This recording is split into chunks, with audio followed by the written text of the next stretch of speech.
अस्सलाम वालेकुम दोस्तों, इस्तकबाल है आपका एजुकेशन ट्यूब यूट्यूब चैनल पर, जहां आपको सभी तरह के कॉम्पिटिटिव एग्ज़ाम्स की तैयारी कराई जाती है। एक ऐसा स्पॉट जहां पर हर तरह का कंटेंट्स आपको प्रोवाइड किया जाता है। तो चलिए, आज हम देखने जा रहे हैं टेट एग्ज़ाम 2022 मेंटल एबिलिटी। आज हमारी ये इस टेट एग्ज़ाम्स की 8वीं क्लास है। इससे पहले अब तक हमारे साथ क्लास हो चुके हैं। अगर आपने वो क्लास नहीं देखी तो नीचे डिस्क्रिप्शन में उसकी लिंक दी हुई है, वहाँ पर क्लिक कर आप पिछली क्लासों को देख सकते हैं। आगे बढ़ने से पहले आपसे रिक्वेस्ट करूँगा कि चैनल को सब्सक्राइब कीजिए, वीडियो को लाइक कीजिए और अंत में वीडियो आपको कैसा लगा उसके बारे में कमेंट ज़रूर कीजिए। चलिए आगे बढ़ते हैं। सबसे पहले हम क्लास 7th में आपको दिए गए चंद सवालों के आंसर्स जो आपको देना थे होमवर्क में मैंने बतलाए हुए, उसके बारे में देखते हैं। चलिए देखिए, क्वेश्चन नंबर 11 था इसमें कि 12, 69, 61, 81, 39, 27, 65, 48, 45, 25 मंदरजा बाला अददी सिलसिले में अददों के मुकाम बाहम बदलने के बाद हासिल होने वाले कितने अदाद ऐसे हैं जो 6 से मुकम्मल तौर पर तकसीम होते हैं। यहाँ पर अददों के मकाम बदलने के लिए अददों के मुकाम बाहम बदलने के लिए कहा है। यानी कि आप देखिए, यहाँ पर 12 है तो 12 का मुकाम बदलने पर ये हो जाएगा 21। 69 है, इसका मुकाम बदलने के बाद ये हो जाएगा 96। 61 है, बाहम में इनके मुकाम आपस में एक दूसरे में चेंज करने पर ये हो जाएगा 16। तो इस तरह से मुकाम चेंज करने पर कितने अदद ऐसे हासिल होते हैं जो 6 से मुकम्मल तौर पर तकसीम होते हैं, वो हमको यहाँ देखना था। तो आप यहाँ पर देख लीजिए कि मैं आपको बताता हूँ कि यहाँ पर हमारे पास अदद बनते हैं 21, 21 के बाद 96, 96 के बाद 61, 61 के मैं इसको थोड़ा यहाँ से लिखता हूँ। हमारे पास बनते हैं 21, 96, 61 से 16, 81 से 18 बनेगा, 39 से 93 बनेगा, 27 से 72 बनेगा, 65 से 56 बनेगा और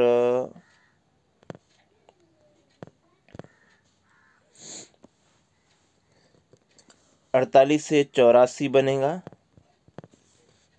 45 से 54 बनेगा और 25 से 52 बनेगा। अब आप यहाँ पर देखिए कि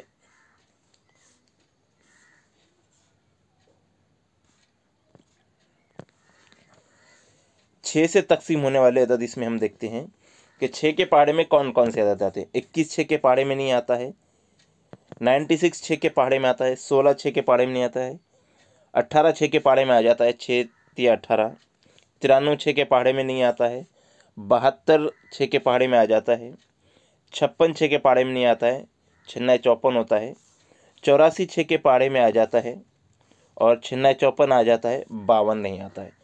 तो यहाँ पर आपको स्क्रीन पर देखिए जो राउंड हमने किए हैं 1 2 3 4 और ये 5। इस तरह से इस सवाल का जवाब आएगा कि कुल 5 अदद ऐसे हैं जो मुकम्मल तौर पर 6 से तकसीम होते हैं। ये इसका जवाब हो गया। चलिए अगला सवाल देखते हैं। सवाल नंबर 12 के 8 4 5 7 5 9 6 4 4 4 5 4 6 9 7 7 मंदरजा बाला अददी सिलसिले में किसी अदद के अगले और पिछले आदाद यकसा हों ऐसा कितनी बार आया है। यहाँ पर पूछा है कि अगला और पिछला अदद एक साथ आया हुआ है, वो हमको यहाँ देखना है कि कितनी बार ऐसा हुआ कि अगला और पिछला अदद एक साथ आया है। तो देखिए यहाँ पर 8 8 के पहले तो कोई आदत है नहीं, 4, 4 से पहले 5 है, बाद में 8 है, यानी कि 5 पीछे भी आना चाहिए था या फिर 8 आगे भी आना चाहिए था, ये नहीं हुआ। उसी तरह 5 के तरफ देखेंगे हम तो 5 के आगे 7, पीछे 4 है, ये भी नहीं हुआ। अब हम देखते हैं 7, तो यहाँ देखिए अब 7 को नज़र आएगा आपको कि 5 पीछे भी है और 5 आगे भी है। यानी कि आगे और पीछे दोनों इसके यकसा अदद है। इसी तरह अगर हम देखेंगे तो ये 4 4 4, तो 4 के आगे भी 4 है, 4 के पीछे भी 4 है। और उसी तरह से अगर हम देखते हैं यहाँ पर, ये देखिए नीचे देखिए लकीर के 5, 5 के पहले भी 4 है और 5 के बाद भी 4 है। तो ऐसा 3 बार हुआ है जिसमें हर अदद के अगले और पिछले अदद यकसां हो। कितने बार हुआ है यहाँ पर? ऐसा 3 बार हुआ है। तो इसलिए इस सवाल का सही आंसर होता है ऑप्शन नंबर 3। चलिए अब आगे बढ़ते हैं, सवाल नंबर 13 की ओर बढ़ते हैं हम। सवाल नंबर 13 है कि 1, 3 और 5 इन हिस्सों में 5 को इब्तिदा में, स्टार्ट में 2 बार और फिर आखिर में 2 बार इस्तेमाल करने पर हासिल होने वाला बड़े से बड़ा 4 हिंसी अदद और छोटे से छोटा 4 हिंसी अदद का फ़र्क कितना होगा? अब आप देखिए कि 1, 3 और 5 को हम सबसे पहले 5 को 2 बार इस्तेमाल करके बड़े से बड़ा 5 हिंसी अदद बनाते हैं, तो 5 2 बार लेना पड़ेगा हमको, 5 5, उसके बाद 3 और 1, ये उतरती तरती में आएंगे तो बड़े से बड़ा अदद बन गया। अब छोटे से छोटा अदद बनाना है तो इसी का उल्टा कर देते हैं, 1 3 5 5, यानी हमारे पास बन गया है, देखिए बड़े से बड़ा अदद हासिल हो रहा है 5531 और छोटे से छोटा 1355। अब इन दोनों आदात का फ़र्क कितना है पूछा गया है। अब इन दोनों आदात का हम फ़र्क निकालते हैं तो इन दोनों आदात का फ़र्क होता है 4176। देखिए 4176 इन दोनों का फ़र्क होता है। तो यहाँ पर सही आंसर आता है ऑप्शन नंबर 4। ऑप्शन नंबर 4 इसका सही आंसर है। चलिए अब आगे बढ़ते हैं सवाल नंबर 14 की ओर। देखिए सवाल नंबर 14 दिया गया है कि मंदरजा बाला दिए हुए अददी सिलसिले में 4 के बाद अगला मुतसिल अदद 1 आए लेकिन 2 ना आए, ऐसा कितनी बार हुआ है? 4 के बाद अगला मुतसिल अदद 1 आए लेकिन 2 ना आए।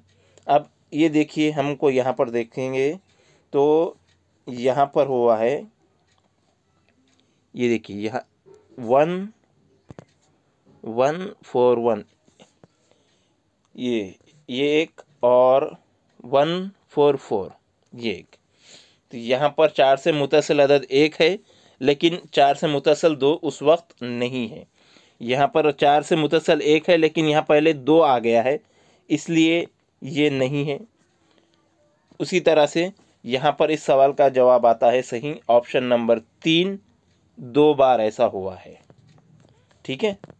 अब सवाल नंबर 15 है कि दिए हुए रोमन हिंसी सिलसिले में मंदरजा बाला हर रोमन हिंसे में अगला मुतसिल अदद जमा करने पर अदद 10 हासिल हो, ऐसा कितनी बार हुआ है? अगला अदद यहाँ पर जमा करने के बाद 10, यानी आने वाले 2 अदद की जमा करने पर 10 मिलता है, ऐसा कितनी बार हुआ? देखिए यहाँ 5 और 9 ये 14 हो जाता है, इसलिए ये नहीं है। लेकिन ये देखिए 9 और 1 10 हो जाता है, 7 और 3 10 हो जाता है, 2 और 8 10 हो जाता है। इसी के बाद देखिए यहाँ पर 4 और 5 10 हो जाता है। उसके बाद यहाँ देखिए 8 और 2 10 हो जाता है।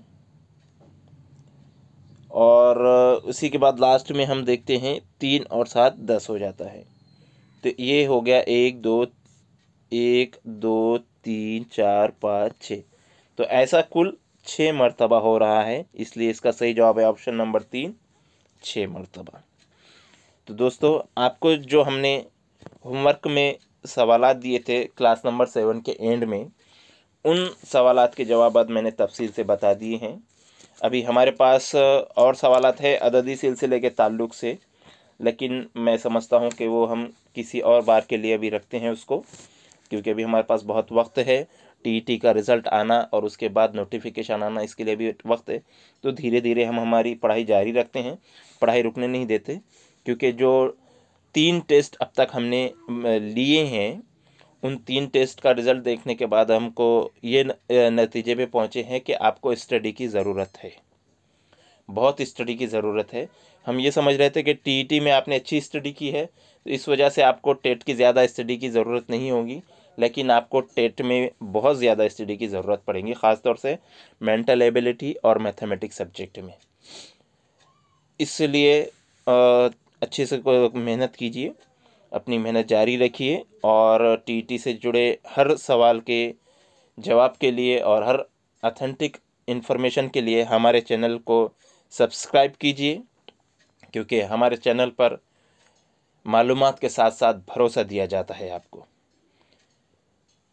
तो अब आगे बढ़ते हैं। जो हमारा मेंटल एबिलिटी का टॉपिक है इदराक, इस टॉपिक का जो सब टाइटल है वो देखेंगे आज, तीसरा वाला ज़िमनी मौजूद नंबर 3, अंग्रेज़ी हुरूफ़ी सिलसिला। जब मैंने उर्दू हुरूफ़ी सिलसिले के ताल्लुक़ से आपको बतलाया था, तो उस वक्त उस क्लास के हिदायतों पर अमल जो पहला मैंने इदराक का बतलाया था, हमारा इसमें पहला टॉपिक हुआ था, उस वक्त कुछ कमेंट्स आए थे और मैसेज भी आए थे कि सर टेट में उर्दू नहीं होता, आपने उर्दू बताया। तो मैंने बतलाया था कि आपको मुझे पॉइंट समझाना है, टॉपिक समझाना है। आगे जब आप जाएंगे तो आपको इसमें रियाजी भी मिलेगा इदराक में, और इंग्लिश भी मिलेगा, मराठी भी मिलेगा। तो आज हम देखिए अंग्रेज़ी हुरूफ़ी सिलसिला देखने जा रहे हैं। तो यहाँ पर अगर आपका कॉन्सेप्ट क्लियर रहा तो फिर आपको किसी भी लैंग्वेज में किसी भी तरह से सवाल आए उसको आप सॉल्व कर सकते हैं। इस बात को हम मद्देनज़र रखते हुए हिदायतों पर अमल में कुछ उर्दू के सवाल आए थे, वो भी आपको समझाए थे। चलिए अब अंग्रेज़ी हुरूफ़ी सिलसिला में आगे बढ़ते हैं कि अंग्रेज़ी हुरूफ़ी सिलसिला ये इदराक के इस एक ज़िमनी हिस्सा है, और इस ज़िमनी हिस्से में अंग्रेज़ी हुरूफ़ के सिलसिले पर मुबनी सवालात पूछे जाते हैं। हुरूफ़ के सिलसिलों की 2 किस्में होती हैं। एक किस्म होती है ए से वाई तक 25 हुरूफ़ का सिलसिला, जिसमें 5-5 का ग्रोह बनाते हैं, इसलिए ए से वाई तक लेते हैं, तो 25 हुरूफ़ का सिलसिला होता है। दूसरा, किसी मखसूस तरतीब के बग़ैर दिए हुए हुरूफ़ के सिलसिले में या मुख्तलिफ़ ग्रोहों के हुरूफ़ किसी हुरूफ़ के ठीक पहले या बाद के हुर्फ वगैरह से मुतालिक बहुत से सवालात पूछे जाते हैं। अंग्रेज़ी हुर्फ के सिलसिलों पर मुबनी सवालात को आसानी से हल करने के लिए अगली स्लाइड पर आपको जो नंबरदार लिखी हुई हुर्फ की पट्टियाँ दिखाई देंगी, उनको आप अच्छी तरह से मुताला कीजिए और फिर आपको सवालात हल करने में आसानी होगी। बल्कि मैं कहूँगा कि स्क्रीनशॉट लेकर उसको रख लीजिए, बल्कि उसकी प्रिंट निकाल कर घर में ऐसी जगह लगाए जहाँ पर आपकी नज़र बार बार पड़ती है, ताकि वो चीज़ें, वो जो सिलसिला है, वो हुरूफ़ की पट्टी की सिलसिला आपके जहन पर नक्श हो जाए। हुरूफ़ के सिलसिले में 5-5 हुरूफ़ के ग्रोह दिए गए हैं। हुरूफ़ के देखते हैं हम स्लाइड वही। यहाँ देखिए हुरूफ़ी सिलसिले की पट्टी में हुरूफ़ के सिलसिले में 5-5 हुरूफ़ के ग्रोह दिए गए हैं। पहले हुरूफ़ के दाएं जानिब और बाएं जानिब के लिहाज से तरतीबी नंबर के साथ झैल में अंग्रेज़ी हुरूफ़ की सिलसिले की पट्टियाँ दी गई है, और इसके मुताबिक इम्तिहान में सवालिया पर्चे के एक सफ़े पर यह हुरूफ़ी सिलसिला छपा होगा, या फिर सवाल में ये सिलसिला आएगा और उस सिलसिले के मुताबिक आपको आंसर देना होगा। पहला सिलसिला आप देख रहे हैं 5-5-5-5 ग्रोह का है, हर इसमें 5-5 नंबर दिए गए हैं। दूसरा सिलसिला तरतीबवार है 1 से 26 तक, और तीसरा नीचे जो सिलसिला है ये उल्टा है, यानी कि Z से नंबर 1 दिया गया है। अब इन 25 हुरूफ़ी सिलसिलों में बाएं और दाहिनी जानिब से दी हुई तरतीब में हुरूफ़ का तरतीब का कितना नंबर है, तरतीब से हुरूफ़ का नंबर कितना आ रहा है। बाएं जानिब के सिलसिले में दिया हुआ ए हुरूफ़ का पहला नंबर है और Z का 26वां नंबर है। लेकिन इसी सिलसिले में दाएं जानिब से अगर हम देखें तो Z का पहला नंबर है और A का 26वां नंबर है। इसमें आपको ये बात जहन में रखनी है कि हर हुर्फ के सिलसिले की पट्टी में हुर्फ के ऊपर दिए गए नंबर का अच्छी तरह से आप मुताला करें और उन्हें जहन नशीन कर लें। हुर्फ देखते ही उसका मुताल्लिक़ा नंबर फ़ौरन जहन में आ जाना चाहिए। इसके लिए आप इस का प्रिंट निकाल कर या इसे एक कागज़ पे लिखकर घर में लगा दीजिए ताकि ये चीज़ आपको याद हो जाए। इस तरह हुरूफ की पट्टी का मुशाहिदा करने और हुरूफ के मुताल्लिक़ा नंबर की तलाश करने में वक्त की आपकी जो है तो बचत होगी। अगर किसी हुर्फ के मुकाम का नंबर मुखालिफ सिरे से दिया गया हो तो वो मुकाम मालूम करने के लिए उस नंबर को 26 से तफरीक कीजिए। मसलन ई का बाएं जानिब से नंबर 5 है तो ई का दाएं जानिब से नंबर कितना होगा। अब बाएं जानिब से तो हमें 1 2 3 4 5 गिन लिए नज़दीक हो, लेकिन अब दाएं जानिब से गिनना है तो हमको बहुत वक्त लग जाएगा। हालांकि हमारे पास इम्तिहान में सिर्फ 36 सेकंड है। तो यहाँ पर आप क्या करेंगे, सीधा सीधा 26 में से 5 माइनस कर देंगे। तो 26 में से 5 माइनस करते ही ई का दाएं जानिब से नंबर 21 हो जाता है। 26 में से 5 माइनस करें तो 21 आएगा, यानी ई का नंबर वहाँ पर 21 है, ये हमें पता चल जाएगा। दो हुरूफ के ठीक दरमियान में आने वाला हुर्फ यानी इन दोनों हुरूफ के नंबर शुमार की जमा का निफ्स करने पर हासिल शुदा नंबर पर मिलने वाला हुर्फ होता है। कि दो हुरूफ के ठीक दरमियान में आने वाला हुर्फ कौन सा है पूछा गया, तो इन दोनों हुरूफ के नंबर शुमार की जमा कर देने का दिया हुआ जो हुरूफ है, जैसा कि ई 5 है और वाई 25 है, तो इन दोनों की जमा कर देंगे। अगर पूछा गया है कि ई और वाई के दरमियानी हुरूफ कौन सा है, तो ई और वाई 25 और 5 जमा कर दिए और उसको निस्फ उसका कर दिए, तो 30 का निस्फ होता है 15, यानी कि इन दोनों का दरमियानी हुर्फ होगा ओ, जो 15वां है। इसी तरह अगर सवाल में कहा जाए हुर्फ से, ये याद रखिए आप, यहाँ पर सवाल में अगर हुर्फ से कहा जाए तो आगे गिनती करते वक्त इस हुर्फ को शुमार कर ले। हुर्फ से कहा गया है तो उसको भी, उस जो हुर्फ है वो उसको भी गिनना पड़ेगा। जैसे अगर कहा गया है एफ से तो आपको एफ एक गिनना पड़ेगा। इस हुर्फ को शुमार करके ही यहाँ पर आपको गिनना पड़ेगा। जैसा कि और बड़ी मिसाल बताता हूँ कि मैं सी से तीसरा हुर्फ का मतलब होगा कि सी पहला, डी दूसरा और ई तीसरा हुर्फ। तो सी से तीसरा हुर्फ कौन सा हो रहा है यहाँ पर, ई, क्योंकि हुर्फ से कहा है सवाल में। अगर सवाल में हुर्फ के दाएं जानिब या बाएं जानिब कहा जाए तो वो हुर्फ ना गिना जाए। हुर्फ के लेफ़्ट साइड या हुर्फ के राइट साइड कहा जाएगा तो उसमें उस वक्त वो हुर्फ छोड़ देना है, उसको वहाँ नहीं गिनना है। जैसे कि यहाँ पर यही मिसाल देख लेते हैं। सी से दाएं तरफ तीसरा हुर्फ का मतलब है यहाँ पर कि डी पहला, ई दूसरा और एफ तीसरा हुर्फ होगा। यहाँ पर दो हुर्फों के दरमियान का मतलब ये होगा कि इन दो हुर्फों को छोड़कर दरमियान में आने वाले तमाम हुरूफ एक हुरूफ से दूसरे हुरूफ तक, यानी इन दोनों हुर्फों को शामिल करके, इन दोनों हुर्फों को शामिल करते हुए दरमियान के सारे हुरूफ, मसलन अगर देखा जाए कि सी से जी तक के हुरूफ की तादाद का मतलब है C D, C1, D2, E3, F4 और G5, यानी कुल 5 हुरूफ हो रहे हैं ऐसा। तो मैं समझता हूँ आपको ये सारी बातें, हिदायतें आपने बगौर सुनी होंगी और ये सारी बातें आपको अच्छे से समझ में आ गई भी होगी। चलिए अब हम कुछ नमूने के तौर पर सवालात देख लेते हैं। अब देखिए यहाँ पर आपको स्क्रीन पर नज़र आ रहा है कि सवाल है, नीचे दिए हुए अंग्रेज़ी हुर्फी सिलसिले में हुर्फ ओ के बाएं जानिब से 8वें मकाम के हुर्फ के दाएं जानिब तीसरे अदद के मकाम पर कौन सा अदद है। सवाल के अंदर ही जवाब होता है, सवाल को हमको सिर्फ समझना है बस। अगर सवाल समझ में ना आए तो 1 से 2 मरतबा उसको गौर से पढ़ ले और आपको जवाब मिल जाएगा। यहाँ पर दिया है कि ओ इससे पहले बाएं जानिब 8वें मुकाम के हुर्फ के दाएं जानिब तीसरे अदद के मुकाम पर कौन सा हुर्फ दिया हुआ है। तो देखिए यहाँ पर कि सबसे पहले हम जाएंगे ओ के ओ हुर्फी सिलसिले में ओ से बाएं जानिब 8वें मुकाम के, ओ से हमको जाना है 8वें मकाम पर।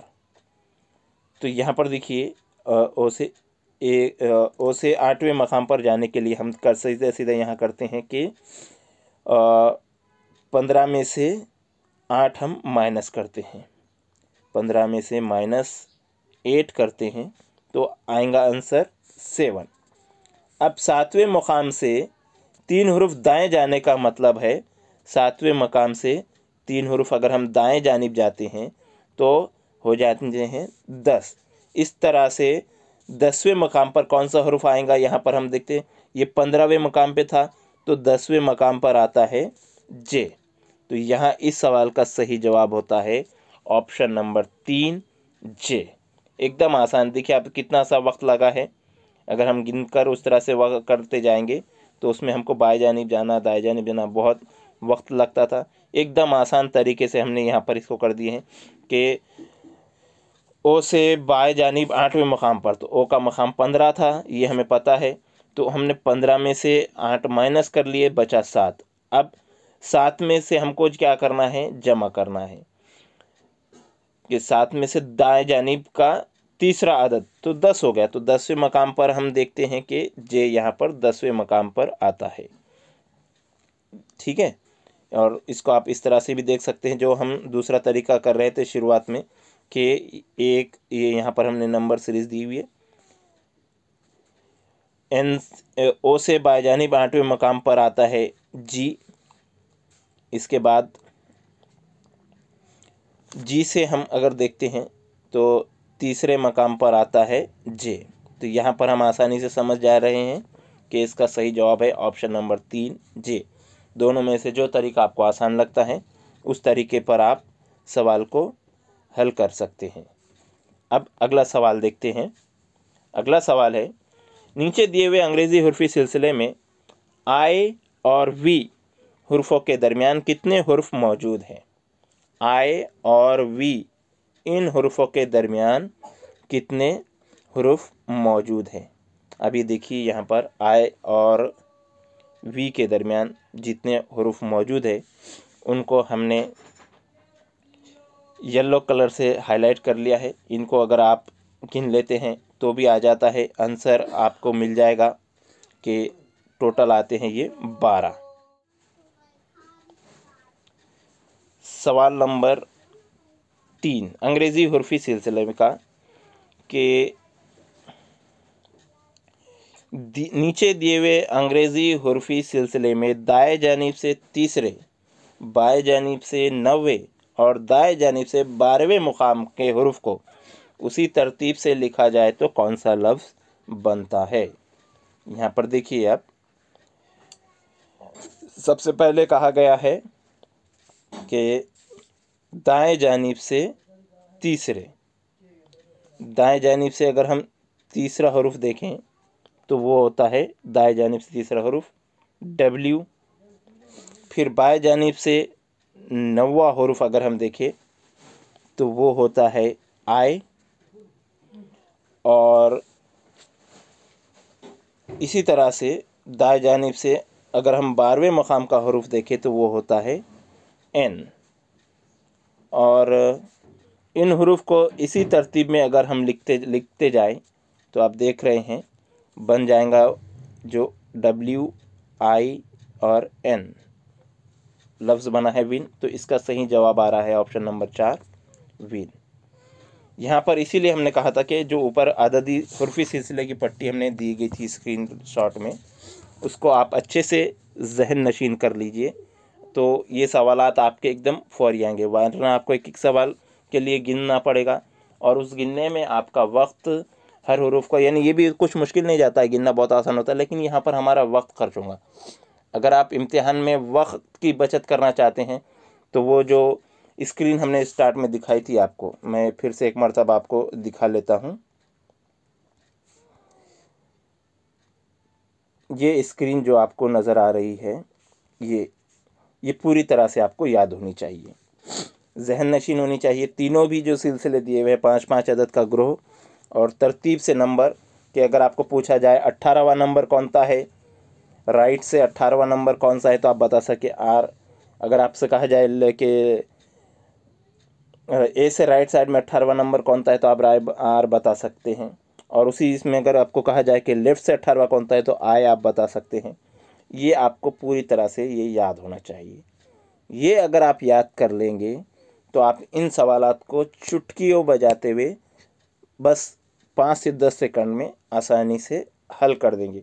एक साथ पूरा सवाल करके एकदम से जवाब की तरफ जाने की कोशिश ना करते हुए अगर आप सवाल को टुकड़े करते हुए एक एक जैसा जैसा कहा है उस तरह अमल करते जाएंगे तो आप आसानी से जवाब तक पहुंच जाएंगे। चलिए आगे बढ़ते हैं। और अब यहाँ पर हमने 3 सवालात देखे हैं आज। अब आपको हम मश्क के लिए सवालात दे रहे हैं। ये 5 सवालात आपको मश्क के लिए हैं। आप इन सवालात के जवाबात कमेंट सेक्शन में दीजिए कि सवाल नंबर 1, 2, 3, 4, 5 के क्या जवाबात हो सकते हैं। अगली जो हमारी क्लास नंबर 9th होगी उस क्लास में हम इन सवालात के आपके जवाबात आपको तफसील से बताएंगे और साथ ही साथ अगली क्लास में जो इसके आगे के हम मिसालें बतलाएंगे। उम्मीद करता हूं कि आज का जो सेशन है आपको बहुत पसंद आया होगा। आप कमेंट बॉक्स में इसका इजहार भी करेंगे और चैनल को सब्सक्राइब कर इस वीडियो की लिंक को ज़्यादा से ज़्यादा स्टूडेंट को शेयर करते हुए आप इस बात का सबूत देंगे कि आपको ये वीडियो आज का बहुत पसंद आया है। इस वीडियो को टेट स्टूडेंट के साथ साथ आप MPSC का इम्तिहान जो आने वाली 23 तारीख हो रहा है उसमें भी आपको ये काम में आएगा। साथ ही साथ 5वीं के स्कॉलरशिप, नवोदय इम्तिहान, 8वीं के स्कॉलरशिप इम्तिहान, NTS इम्तिहान के लिए भी ये वीडियो बहुत कारआमद मुफीद है। आप अगर स्कूल में टीचर है तो अपने स्टूडेंट को भी ये वीडियो बतौर स्टडी सेंड कर सकते हैं। तो आज के लिए इतना ही, मिलते हैं अगली क्लास में। तब तक के लिए दुआओं की दरख्वास्त और कमेंट्स करना ना भूलें और वीडियो की लिंक को ज़्यादा से ज़्यादा शेयर करें। बहुत बहुत शुक्रिया।